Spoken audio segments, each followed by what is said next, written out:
Hello there everyone, and welcome back to the channel for another Star Wars video. The first two episodes of Ahsoka have finally come out, and I have a lot of thoughts on them. However, this video isn't going to be a whole review of the episodes, as I have another subject to discuss, which is a pretty big worry I'm getting for the future of the show, but I will say, I really did enjoy the episodes. I'll give some quick thoughts before I get into the main discussion. First off, I think Ahsoka, Hera, and Sabine are played and portrayed fantastically. It's always a worry of mine when bringing a character from animation into live action, as it can sometimes be difficult to get that spark of what made the character great in the first place and translate that into a completely different form of film. But so far, they're doing a pretty good job. As for the new villains, Shin and Baylan, I think they're great, and I believe they are my favorite characters so far in this show. I love that sort of gray Jedi or dark Jedi aspect we have going on with them, though I wouldn't call them that. They just have that sort of vibe going on. I think we'll learn more about their backstory in future episodes, especially for Baylan, as we did learn that he was a Jedi from the Clone Wars era who did know Anakin,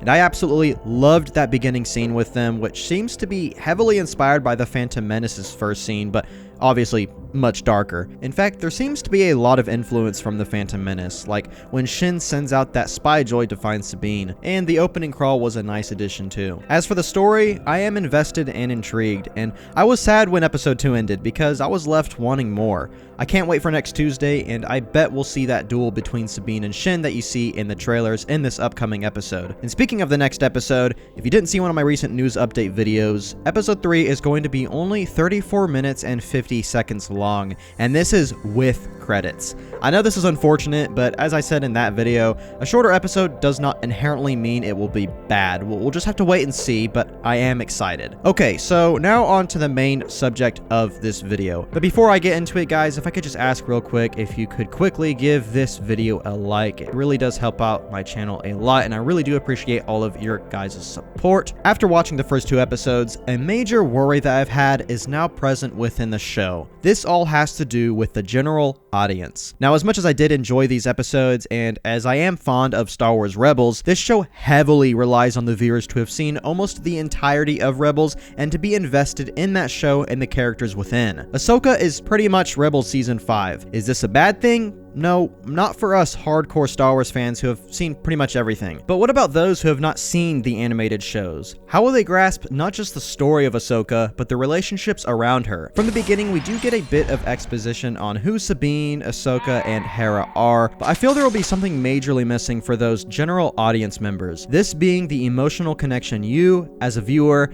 have to these characters and their stories that have been built up over so many years. I mean, we open up with Sabine thinking about Ezra, and we even get a hologram message that he sent to her. But if I haven't seen Rebels, not only am I going to be a bit confused and have questions rolling in the back of my mind, I also don't feel like I would care as much as the story needs me to. Or to phrase it better, I have not been given a reason to care about Ezra. I don't even know who he is. Is he a Jedi? Is he Sabine's ex-boyfriend? But you're like a sister to me. Why is he missing? And of course, Sabine's entire motive for returning to her old family is directly tied to finding Ezra, so it's important for the audience to understand the significance and stakes that currently exist with this. And for the Ahsoka show, so far, it has not put forth this information. One of the most important aspects of writing a show, movie, or book that revolves around a family, or a multitude of characters that are basically a family, is to get the audience to deeply care about each and every single one of them. So when inevitably something major happens to one of them, it hits you emotionally and you're left with a feeling. It sticks with you.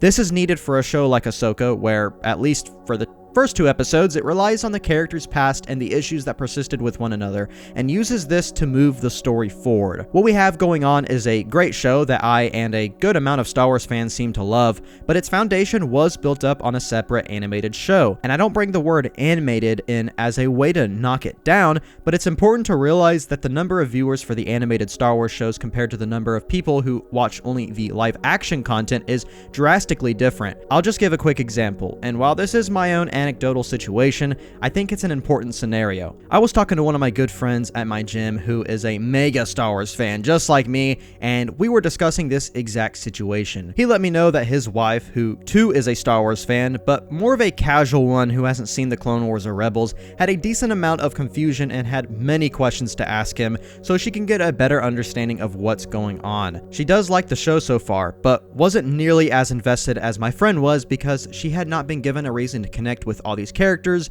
the tension between them, and to root for them on this mission to find Thrawn and Ezra. My friend and I both agreed that we do love the show so far and are fully invested, but we are also fearful for how the general audience is going to react to it. We have to acknowledge that the majority of viewers are going to be what we call casual viewers or the general audience. Let's take for instance The Mandalorian, one of the most beloved Star Wars stories ever, at least the first 2 seasons. Imagine if the first 2 seasons were written as an animated spin-off, and then they decided to make season 3 into what it is now as a live action show. Now let's say you haven't seen the first 2 seasons as you only watched the live action content. Not only are you going to be extremely confused, but I can't see you caring about Grogu and his relationship with Din Djarin, because the foundation and development was all built up in seasons 1 and 2, and this can be considered the current issue with Ahsoka. However, when it comes to the main overarching storyline, this being Thrawn, I don't believe you need a whole lot of exposition or understanding of everything to get a full enjoyment and investment within the story. I also think this is why they're throwing in the possibility of Sabine being Force sensitive. I know many people are not too fond of the idea, but if done right, it could be a nice way to start a new story arc that isn't based solely on previous media that has already been established. The new villains are also a great introduction and help connect the disconnection between Ahsoka's family and Thrawn.